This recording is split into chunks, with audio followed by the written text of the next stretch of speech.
Hey everyone, Una of Little O Nutrition here with another Monday Moan. So today what I want to discuss is how homemade is not always best. There's this assumption that if we make something from scratch and if we make it at home and we know all the ingredients, then it will be healthier. But that's not actually the case. So let's take an example that I think is really good right now is nut milk. So nut milks are really popular now, particularly the likes of almond milk.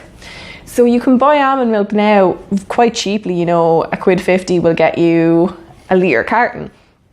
And that's pretty good value. Now, processed almond milk is quite a nutritious food, but mostly it's nutritious because it's been fortified. And it's been fortified generally with calcium and B vitamins and sometimes vitamin D.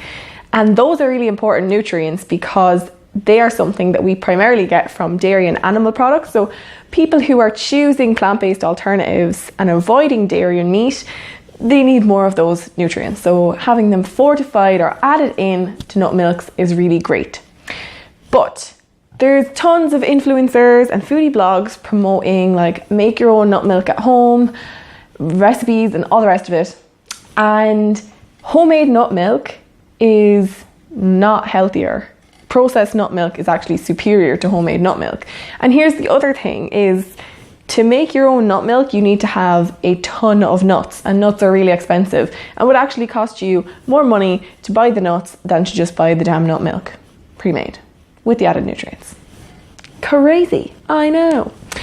And that's just an example, but there's tons of other foods that are like that, and it's not just about the nutrition, because also when we look at nut milk, to make nut milk, you need like a high-powered blender or food processor to whiz it up to an appropriate kind of consistency, I guess.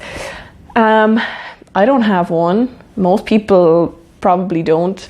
And it's kind of a middle class to upper class thing to have in your house and to be able to afford like the amount of nuts you need and to have the time to soak them and then mix it up. And then also, if you make it at home yourself, it doesn't have the shelf life because it doesn't have preservatives added into it.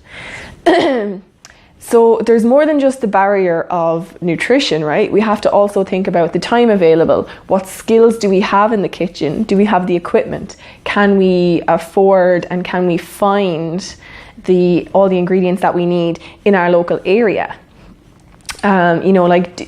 There's so many recipes for make your own at home, and then you need this like random ingredient that you'll only find in a specialist supermarket. So, it's not really achievable for most of the population, is it?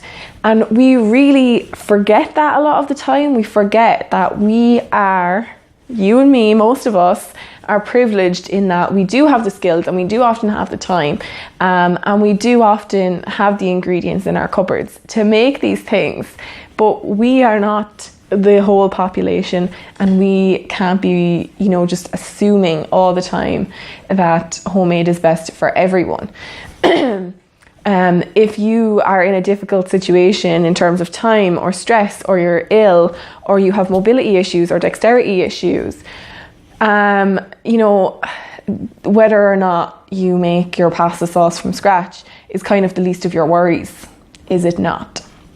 So when you're thinking about whether you should make something from scratch or not, you shouldn't just be factoring in whether it's more nutritious.